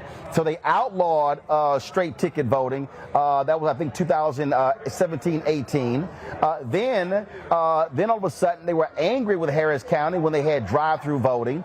So all of the innovative ways they allow folks to vote during COVID. And not only that, the governor of Texas, Greg Abbott, was so nasty and despicable to Harris County and I forgot the name of the hurricane, but when that federal funding came in, he literally held back $1 billion to Harris County. Republicans in Texas literally are trying to bleed the county dry because they have rejected Republicans. Well, it's the fact that did they reject Republicans, or did they elect people that were more like-minded, or that people listened to them? And so when you saw the judges and how you saw the black girl magic with all of the black females that were elected countywide to be on the bench. When you see mayor and when you see county commissioners, so we're speaking to the people. And as I said, instead of speaking to the people, they simply want to move the goalposts. People are moving away from the Republican Party, but the Republicans, while they're in power, are trying to keep the power, grab it, change the rules, make rules applicable only to them, and they justify by saying, oh, well, Harris County ran out of paper at 1% of its voting polls. Well, the paper was only gone for 15 minutes. Nobody wanted to change the laws when black people had to stand in line for 6 hours to vote. And when there was a complaint about that, when they took away straight ticket voting because we have so many judges in county positions and and bonds and things like that. So yeah, it was going to be long to vote. And so they continue to put these obstacles in place simply to make it difficult to vote so that people get tired and say, well, I want to go vote. Republicans make it difficult to vote. And that's why Texas is the only state, and it is the hardest state to vote. And that's why our voter participation is always so low. And that is by design, because Republicans understand they cannot win when people show up to vote, because they're going to vote against their hateful rhetoric. They're going to vote against their horrible legislation because it just doesn't work for the people of Texas any longer. So how do you counter that? Republicans control the House, they control the Senate, they control the governor's mansion, and look, you've got political gerrymandering going on, and so, you know, what is it going to take for Democrats to stop this vicious assault on democracy, this is assault on African Americans in Texas? Well, brother, you are in Atlanta, and you guys are addressing just that. You just in your last segment talked about the need for us to be able to have better messaging so that we can get people to the polls. We're going to have to start being certainly more unapologetic. I'm not going to advocate that we go storm capitals. I'm not going to advocate that we go, you know, defecate on floors in buildings to make a point. But we will have to start standing tall and standing strong. Unfortunately, there aren't enough moderate Republicans that want to make sense. So we're going to at some point have to, I don't want to say pick up arms, brother, but at some point we're going to have to start fighting for our right to vote. We're going to have to start defending our right to vote. And unfortunately, it's not happening. But I truly believe through and continually doing what they are doing by changing the rules and changing the laws and doing the things that they're doing, people are seeing through it and people are making that change. I think we will see a big change in the upcoming election because I think people will, we will have a concerted effort. Texas Legislative Black Caucus will put forth its campaign to make sure that we're reaching all across the state of Texas, because we do understand we have the largest population of Black people in the country right here, and we can make a real substantive change to get rid of this Republican Party that continues to destroy Texas. I'm gonna say this: the one thing, there are two things that Republicans have done this session. For the last 6 months, they have attacked local control, which is Harris County, to try to overturn our elections, and they've expelled 2 of their own members. That tells you that their ineffectiveness. Now, they had to get rid of their own members because their members raped one of their staff, and then you have the Attorney General who was getting impeached for conspiracy and 20 articles of impeachment and a whole long laundry list of things that he has done wrong. And so these things are inevitable, and it's all coming to light, and people are seeing it. We just have to stay on message to make sure that we continue to let the people know this type of party, this type of politics cannot work in this state, certainly can't work in this country. And the only way that we're going to protect and save ourselves is by getting out to vote against this type of harmful, hateful legislation and a body that wants to overlook the people and the desires of the people and what the people are asking for. They're even ignoring their own people and pandering to a very minority of people in this country that are that want to overturn this country and make it white again, and only white. Representative Jarvis Johnson, we appreciate it. Thanks a lot. Appreciate you, brother. Keep up the good work. Thank you, sir. Well, Scott, I want to start with you. Here's something that really jumps out. In the last election, 2022, even with Beto O'Rourke on the ballot, 75% of Texans under the age of 30 did not vote. If you want to talk about how do you change the fortunes, you got to have a Democratic Party that is coming up with candidates and a message and a turnout machine that's getting those folks out. You can't beat back, these old white conservative Republicans who vote in large numbers if you're not turning out young voters. Yeah, the panelists you had in the program behind you that's based out of Georgia, many of them based out of Georgia, they need to move those operations or build an organization in Texas, because otherwise elections matter. Results of the elections matter. And Texas and Florida, Democrats are just getting killed down there. And, you know, there's a sense, I'm a former party chair for DC, when you lose and lose over time, the DNC dries up the money that they're giving you. And then there's this kind of sense of hopelessness that you're kind of just kind of flailing in the wind as an organization, because the Republicans are just kicking your ass, basically. But you see, you can't give up. That's the time to build out the organization, go door to door, and get people to vote. You had a statistic when Andrew Gillum was running in Florida for governor. He could have won, had just something like 10% more black folks voted in Miami-Dade County and Broward County. You used to have a chart up that you used a couple years back. And you could do that in every other jurisdiction, including Texas. I mean, it doesn't take a whole lot. We just need black people, and we're reaching them and what have you, but you just need black people to make it a priority and commit to the commitment of voting. And we just don't have, we've got the message, but we just don't have the implementation. And I'm really tired of talking about it, because all black people got to do is get up and go vote. It's that simple.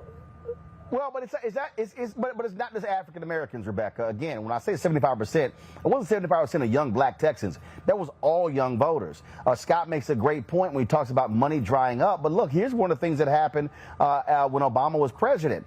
Many people thought, because you had a competitive primary in Texas, between Hillary Clinton and Barack Obama, and you were going to see this increase in attention and focus. Well, it didn't happen. What happened was Obama would fly into Texas, have massive fundraisers, raise millions of dollars in Houston, Dallas, and Austin, and then fly back out. What you have to have is you got to keep that money in state. What is absolutely needed, you got to have, obviously from a political party perspective, you got to have a strong infrastructure in Florida, in Texas, in these places. But going back to the black point where Scott was raising, this is where we are going to have to recognize, hey, what is our power? Louisiana, a third of that state is black, yet folks are not turning out.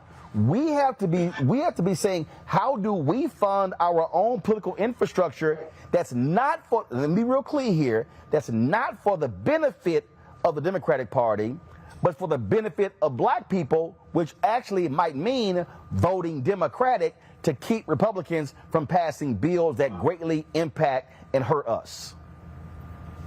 So I want to provide some context here. So even with you referencing, I think you're referencing the 2008 primary in Texas and some of that voter turnout.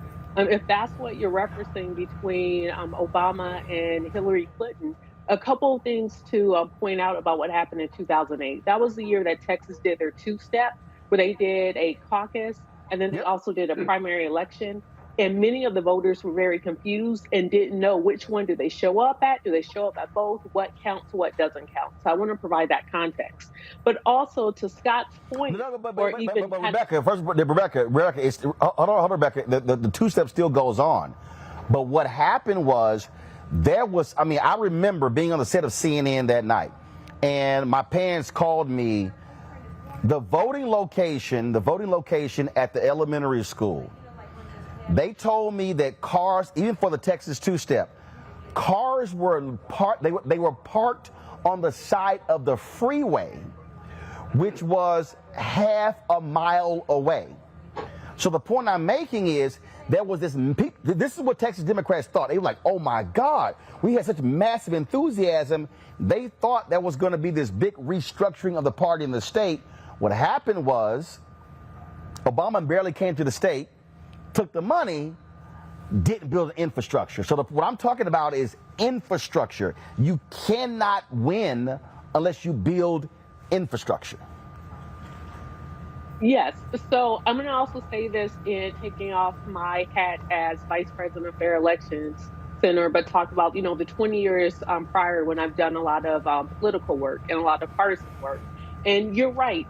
State parties do have to do a better job. National parties, county parties have to do a better job with infrastructure. If we're talking, we were talking even Florida as an example. Florida is a state that's very confusing to Democrat voters or even infrequent Democrat voters because you have the state party, you have the county party, you have the Democratic Club that's in each of the counties, and then you have the Democrat Women's Auxiliary Committee. And so you literally have like 4 different layers of Democrat political party, and becomes quite confusing with figuring out where does funding go, which candidates get supported, or where do volunteers or like a casual person who might want to get a part of the process on the Democratic side of Florida. So Florida has its uniqueness. And when you take a candidate like Gillum in 2018, he has to be able to work with all 4 of those layers of the various party apparatus. And that's before you even get to the national party trying to participate in Florida. So I will say context matters. But finally, my biggest point I want to make is I'm not going to just blame Black voters and say Black voters don't want to show up. Even in Louisiana, where Louisiana is 1/3 Black, understanding just because the population is 1/3 Black or voting age population doesn't mean that they're eligible to vote. We could look at Tennessee as an example, where 1 out of 5 voting age Black folks in Tennessee are ineligible to vote because of a prior felony conviction. So there's other things that are also going on that makes it harder for Blacks to be able to turn out and vote. The thing, though, to run that's happening in Louisiana, it literally is what you heard the panel describe. Folks have checked out. When Desmond Meade talked about some 800,000 African Americans, I think he said 900,000 or 1 million Latinos simply just not voting in Florida. That's what we've seen in Louisiana. Gary Chambers, when he ran for the U.S. Senate, he actually showed those particular numbers, how even in early voting, it was like 28 and 30 and 32%. Like total electorate. In many of the places in Louisiana, they weren't even hitting 50%. And when he and I talked, what we talked about was what you did not have in Louisiana is what you have in Georgia. You have third-party organizations who are on the ground, who are mobilizing and organizing. You heard Cliff Albright talk about what they've been doing in Mississippi. They saw what happened when Mike Espy lost by 65,000 votes to Cindy Hyde-Smith in 2018 for the United States Senate to fill the expired term of Thad Cochran. And guess what? It was more than 100,000 Black people who were eligible to vote in Mississippi, but who did not vote. And so if we're talking about how do we slow down, how do we win elections, how do we change what Republicans are doing, we have to say, you know what? We cannot depend on a party. We have to then say, how do we fund our own infrastructure that's for the benefit of us putting the people who we want in political power? And so the opportunities are sitting there. We simply got to do it. You know, first of all, I want to say that the scenario that the honorable gentleman from Texas laid out is horrific. What that sounds like is almost like what happened at the end of Reconstruction when Hayes pulled the federal troops out of the South and the Ku Klux Klan started resurging and started filling in political positions and basically creating militias to either completely disenfranchise Black voters or kill them outright. Now, to your point that you just made about elections and the fact that a lot of people check out of them, we have to start looking at elections from a standpoint of pulling out these old hidebound ideas of people getting hit with dogs and water hoses and stuff like that. We know that history, but people who are young and who are trying to understand the way politics works in the present day, frankly, they're tired of it. And you can't really blame them for being tired of it. There's only they've had 3 or 4 generations of hearing church hymns and seeing MLK slogans and speeches and everything. You have to go to where the people are, like the panel said earlier that you were in Atlanta talking about. You have to go where they are. You have to find out what they're passionate about, what their everyday concerns are, and show them how voting is going to affect their daily lives. You can't scare people into voting anymore. You can't bully people into voting anymore. You have to tell them what they have at stake, and you have to be willing to listen to what their concerns are instead of condescending to them and telling them you need to vote because of this. People who go through these things every day know what they're dealing with, and they can tell you as well, and then you can craft your messaging that way. Now, what I do want to ask is, as far as the situation in Texas, my question is, how come the National Party isn't on the ground and putting that message in everybody's face nationwide to contribute to helping them build an infrastructure? Because that is horrific. what the gentleman laid out is horrific. That's voter disenfranchisement, that's voter intimidation, and that flies directly in the face of the Voting Rights Act. So how come they're not on the ground on top of that? Why is the Department of Justice suing Texas as a result? I can tell you this, Harris County officials have made it clear they are going to sue the state of Texas once this bill is signed into law. But you're absolutely right. This is the kind of thing that should be fought. Not sure why the Department of Justice has not been far more aggressive when it comes to going after these sort of cases where they said they would. So we'll actually see what happens. So we'll hit the DOJ and see what they say. Gotta go to a break. We come back. We'll tell you about a new initiative in Minnesota when it comes to missing African Americans. You're watching Roland Martin Unfiltered right here on the Black Star Network. When you talk about blackness and what happens in black culture, we're about covering these things that matter to us, speaking to our issues and concerns. This is a genuine people-powered movement. There's a lot of stuff that we're not getting. You get it, and you spread the word. We wish to plead our own cause. Too long have others spoken for us. We cannot tell our own story if we can't pay for it. This is about covering us. Invest in black-owned media. Your dollars matter. We don't have to keep asking them to cover our stuff. So please support us in what we do, folks. We want to hit 2,000 people, $50 this month, raise $100,000. We're behind $100,000, so we want to hit that. Y'all money makes this possible. Check some money orders. Go to P.O. Box 57196, Washington, D.C. 20037-0196. The Cash App is $RM Unfiltered. PayPal is R Martin Unfiltered. Venmo is RM Unfiltered. Zelle is Roland at RolandSMartin.com. On the next A Balanced Life with me, Dr. Jackie, how big a role does fear play in your life?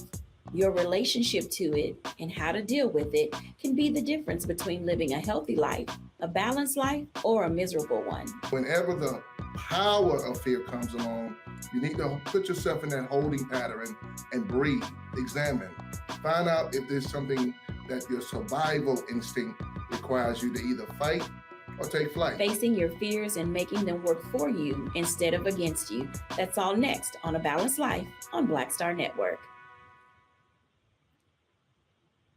It's Kim Whitley. Yo, what's up? This your boy Ice Cube. Hey, yo, peace world. What's going on? It's the Love King of R&B, Raheem Devon, and you're watching Roland Martin Unfiltered.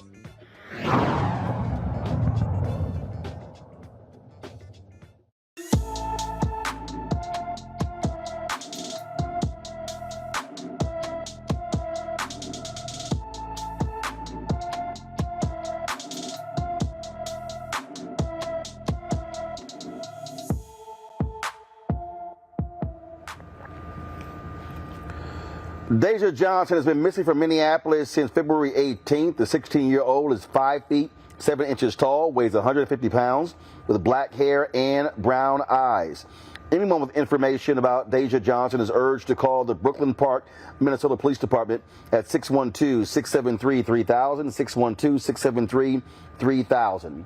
Folks, speaking of Minnesota, they're launching the nation's first office of missing and murdered African-American women and girls. Joining us right now is State Representative Ruth Richardson to talk about this particular new office. So, Ruth, glad to have you here. How did this come about? You know, this really came about as a result of some really devastating stories.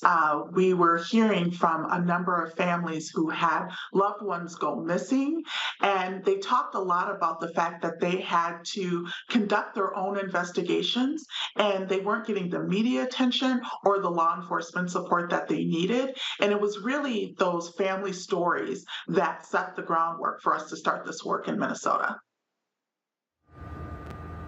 So, looking at the stats, so black women and girls make up 7% of the population, but 40% of all domestic violence cases? Yeah, there are so many disturbing statistics when we think about this office for missing and murdered Black women and girls in Minnesota. Black women are less than 8% of the population, but they make up 40% of the reported domestic violence cases. And I would note that those are the reported cases, so it's likely even higher when you take into account the cases that are not reported. We also know that in Minnesota, Black women are 3 times more likely to be killed by homicide as well. And it's really startling that we don't even know the full number of Black women and girls who are missing in Minnesota or across the nation. Nationally, the estimates are anywhere between 64,000 and 75,000. So exactly what is this office going to do? So the office is going to do a number of things. One, it's going to be a support for families that are facing cold cases. In the last 2 years, cold cases related to homicides involving Black women have increased 89%. So when you think about that increase in cold cases, and also recognizing that for missing person cases involving Black women and girls stay open 4 times longer than other cases. So being able to have a support for families to be able to have a bridge to law enforcement and the media to help to resolve cold cases is going to be an important component of the office. The office is also going to be focused on prevention efforts, and there'll be funding that will be granted out through the office to community-based organizations that are working and deeply connected within community around youth issues, and also to address issues related to domestic violence, intimate partner violence, and also ensuring that there's support around addressing human trafficking, both labor and sexual exploitation. All right, Representative Ruth Richardson, we appreciate it. Thanks a lot. Thank you. Run, we're seeing how Black legislators are using their power to do things in California. Senator Bradford is putting forth a bill that would basically create an Amber Alert for Black and brown girls. I mean, you know, look, I mean, when we talk about disparity, look, either you do something about the disparity, or we just talk about, or we just keep talking about it. This is great what they're doing in Minnesota, trying to address the problem. That sister for creating this initiative, but it's really it's almost kind of sad that she even has to create that initiative, because we all know if a little blonde girl goes missing, the whole world is going to know about it. You're going to see updates every 5 minutes on CNN and major media. My question is, and what's interesting to me is, I don't understand how you can put one child's life and give that more priority over another child's life. A child is a child, and a missing child is a missing child, and they deserve to have every resource that's available to find these children. But you know, it's sad. It's sad. But I'm glad that she's doing this. I just wish it wasn't necessary. But Rebecca, I mean, it's the reality of being Black in America. It's no different, frankly, when you have to have other initiatives that center us, because, frankly, white supremacy says that Black lives actually don't matter. Yeah, and what's unfortunate is that there are folks within our own Black communities who internalize it, and they view that as well. You know, like hearing the number of 40% of domestic violence in Minnesota is Black. I mean, that was a very disturbing number to hear, and I would have wanted to ask the representative, is it just, I would definitely want to delve more into that to understand the disproportionality behind it. Is it that in the white communities in Minnesota that it goes underreported, or is this a clear statistic that Black? I got questions about that, and so that's a question I would definitely want to learn more about. Hey, Roland. Scott. Again, I think. Yeah, go ahead. No, go right ahead with your question. I can give our panelists some answers. Having been a former sex crimes prosecutor and having worked with major hotel chains against human trafficking, the racism makes this even worse, because half the time in major urban centers or even middle-sized cities, you can't get the police to even take a report if it's a young Black woman or boy. They presume they're prostitutes, or they ran away from home, or whatever goes along with their perception of young Black girls and young Black boys growing up in poor black communities, you can't even get them reported.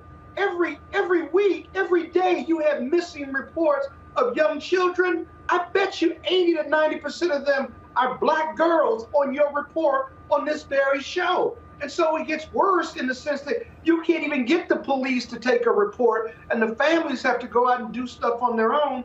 And so what's happening in Minnesota, I had a question for the state legislature is, okay, how are you going to work with the police? Because the black families are still going to call the police first. And if they don't take a report down, is there going to be a mechanism for them to talk to this new agency? Or is this just going to be another layer of bureaucracy that makes the problem worse versus making it better? But the racism is the root of these kids not even being acknowledged as missing because of racism. But Scott, my question is, if the statistic that 40% of domestic violence victims in Minnesota are black, that means it is being reported. So my question is, why is that number so high, considering that the black population in Minnesota is much lower? So that's the question that I'm trying to figure out here. Well, they're all probably all kind of socioeconomic and health related issues as to why that number is so high.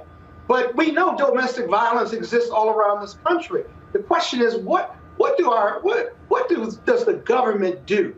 What is their social and political and business obligation of the police and state prosecutors and judges to reduce the domestic violence, right? Law enforcement comes in after the crime is being committed. And you heard me say this before, that the paradigm for law enforcement ought to be preventing crime, not solving crime. Once you've committed a crime against me or my family or property, I'm violated, right? To be honest with you, it'd be nice if you caught the people and you prosecuted them, but I'm still violated. I've still lost my child, I've still lost my wife, or I've still been violated in some way. And so a lot of this has to do with how law enforcement not only looks at black people, but how they do their job, which is why this alternative agency is important, but it's got to have some authority in interacting with the police to not only reduce domestic violence, right, but more importantly, identifying young black children who are missing, who may never be found, and yet and still the numbers go up, and we sit there and scratch our head on what's happening. We don't even know the full number of young black girls or black boys that are missing because the police don't keep accurate records of it because they think they're just some Negro children who ran off to get away from their parents or to go sell their bodies. And it's rooted in racism. Indeed. All right, folks, hold tight 1 second. No, Torun, I know you have to go. I surely appreciate you joining us right here on today's show. We come back. Our Tech Talk segment. We talk to the owner of a black travel app. We'll tell you all about it when we come back. Roland Martin Unfiltered on the Black Star Network, broadcasting live from Atlanta. Back in a moment.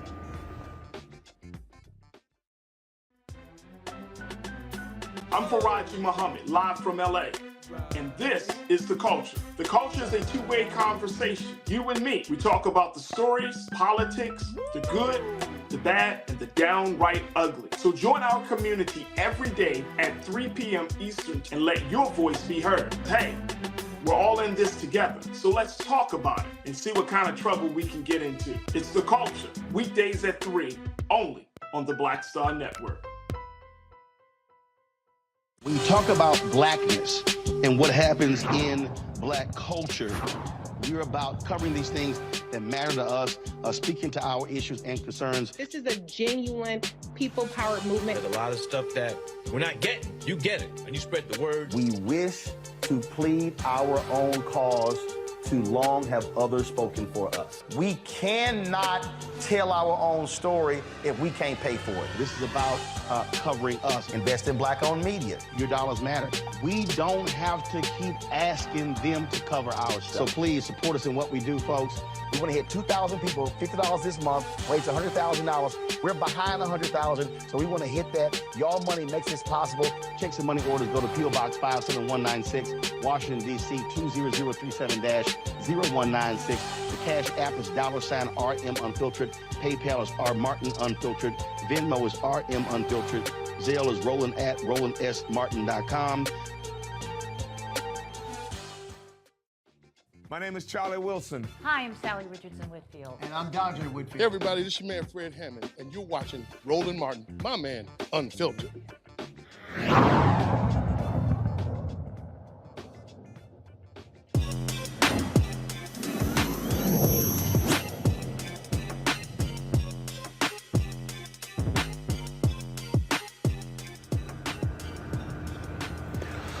All right, folks, one of the biggest increases of folks traveling are African Americans, and there's a new app called Melanin on the Map. My next guest actually launched this particular app to help folks, offer them travel tips as they are traveling abroad. Ashley McDonough, she joins us right now. Ashley, glad to have you on the show, joining us from Los Angeles. And so, what happened here? Were you going somewhere and you couldn't find enough good, fun stuff for black folks, and you like, there's got to be a way to fix this? Yes, precisely. That is exactly what happened. You know, I am an avid traveler. I've been traveling my whole life. I'm first generation American. And when I was traveling to these different places, I just felt that we needed more. We needed a platform, a community. And, you know, that's where Melanin on the Map came to play. And so, what areas do you cover in terms of, is it U.S. based, is it Caribbean, or is it all over? Yeah, so it's worldwide. I am U.S. based. I mean, kind of, because I'm traveling always, but we are worldwide. We travel internationally, domestically. We kind of do a number of things, mainly, of course, creating these experiences for other like-minded travel lovers of color, but also showing them how to monetize travel, so internationally as well. And when you say monetize travel, what do you mean? Yeah, so we show the everyday travel consumer how to not just be a consumer, but actually make money from the trillion-dollar industry. So we show people how to build brands, show them how to create group trips, retreats, show them how to become travel agents, whatever makes sense to them in their own individual niche. Gotcha. All right. I got some other questions, but let's go to my panel. Rebecca, you first. Thank you so much for being on the show tonight. So I'm looking to book a trip to Montana because it's one of the 4 states I haven't been to yet. So Yes. is this an app for me? Montana. To put, yes, I've been to all but like the last 4 or 5 states. So yeah, I got to get to Montana, get to Big Sky Country. So my Yes. question is this app for me to plan that trip? Or is this app for me if I'm trying to be like a travelpreneur and try to, you know, focus on making money while traveling? Yes, so the beauty of Melanin on the Map is it's both. You know, you could book your own Montana trip and monetize that experience, but you can also join a community and we could also just book it for you. You know, it's really kind of up to you. We have an agency of over 500 travel agents who do specialize in just that, booking experiences for you if you don't necessarily want to go that travelpreneur route.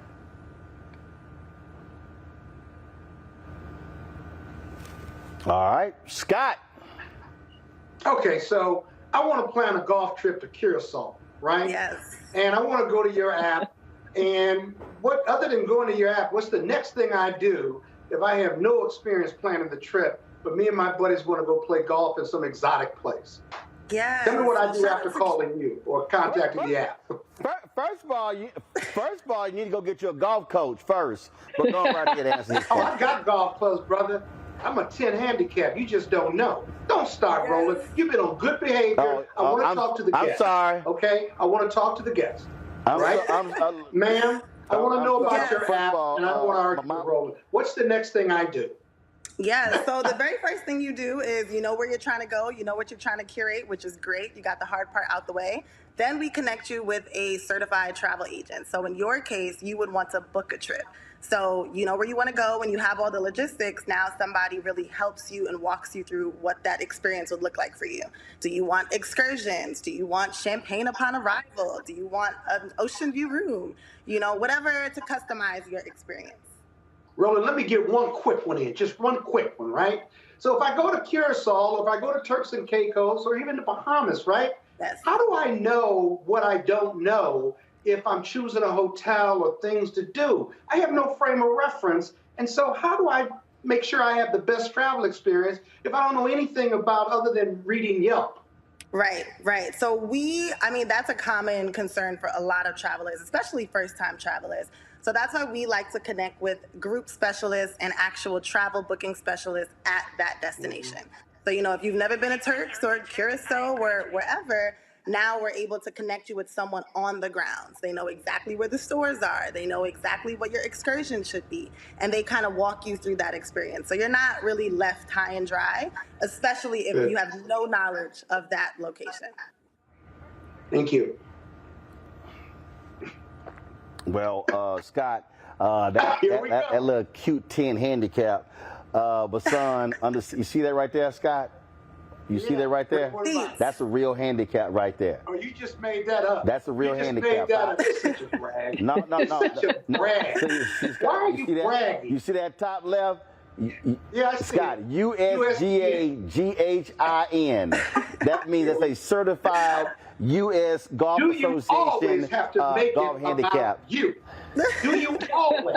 No, I'm just letting you know. A Kappa has a 10 handicap and Alpha has a 5.4. That's a damn good handicap for both of us. The average handicap is much higher. Nah. Well, then again, you are a Kappa, so therefore that's a natural handicap. All right. Let me apologize to your guest. It is his show. So, all right. So you have melanin on the map. How many folks have already downloaded your app?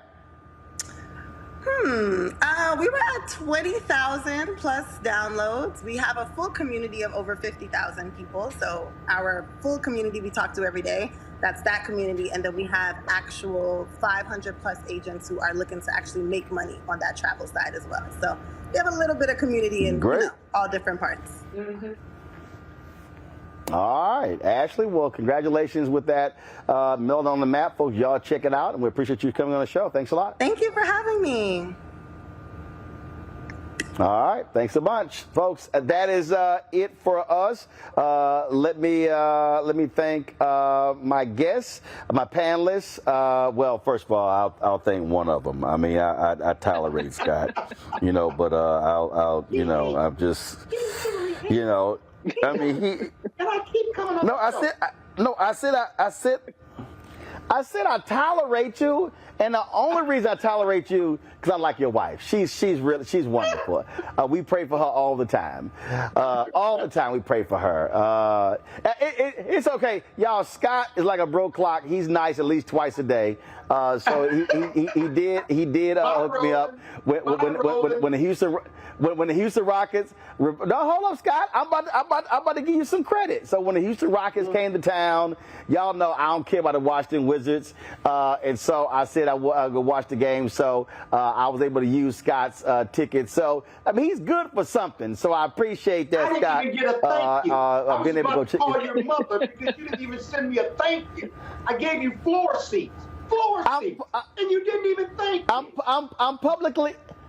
I did thank you. First of all, I thank you when you first said them. Thank you, Rebecca. I am. Look at me. Look in the camera. I am publicly. Thank you, Scott. I am publicly acknowledging. Acknowledging. Thank you. Let me say it again, Erica. Thank you for providing. Can't even get it out. No, I just said, Erica Bolden, thank you so much for providing the tickets for me to go see the Rockets. See? So you should take credit for me thanking Erica. She didn't even pay for the tickets. What are you talking about? That was very strange, Scott. I'm saying, tell your wife I appreciate it. Yeah, I will. I'll be sure to pass that on. You know she watching. All right, y'all. I gotta go. Hey, we're gonna be live streaming some of the stuff here tomorrow from Atlanta, the National Coalition on Black Civic Participation. They of course lay out their action plans, and we streaming some stuff. Other stuff will be actually off the record conversations. So I appreciate the work that they're doing, and so I am here, and so we appreciate that. So go check out the live stream. And folks, don't forget to support us in what we do. Download the Black Star Network app, Apple phone, Android phone, Apple TV, Android TV, Roku, Amazon Fire TV, Xbox One, Samsung Smart TV. And of course, support us by joining our Brina Funk fan club. Our goal is to get 20,000 of our fans contributing on average $50 a year, $4.19 a month, 13 cents a day. And of course, you can give less, you can give more. Every dollar absolutely matters. And so send check and money orders, P.O. Box 57196, Washington, D.C., 20037-0196. Cash App, $RM Unfiltered. PayPal, R Martin Unfiltered. Venmo is RM Unfiltered. Zelle, Roland at RolandSMartin.com. Roland at RolandMartinUnfiltered.com. And don't forget a copy of my book. To get a copy of my book, White Fear, How the Bounty of America is Making White Folks Lose Their Minds, available at bookstores nationwide. Download your copy on Audible. Get it at Amazon, Barnes & Noble. Folks, that's it. I'll see you tomorrow. Holla! Folks, Black Star Network is here. I'm real revolutionary right now. Black power. Support this man, Black Media. He makes sure that our stories are told. Thank you for being the voice of Black America, Roland. I love y'all. All momentum we have now, we have to keep this going. The video looks phenomenal. See, this difference between Black Star Network and Black-owned media and something like CNN. You can't be Black-owned media and be scared. It's time to be smart. Bring your eyeballs home. You dig? Pull up a chair. Take your seat. The Black Tape with me, Dr. Greg Carr, here on the Black Star Network. Every week, we'll take a deeper dive into the world we're living in. Join the conversation only on the Black Star Network.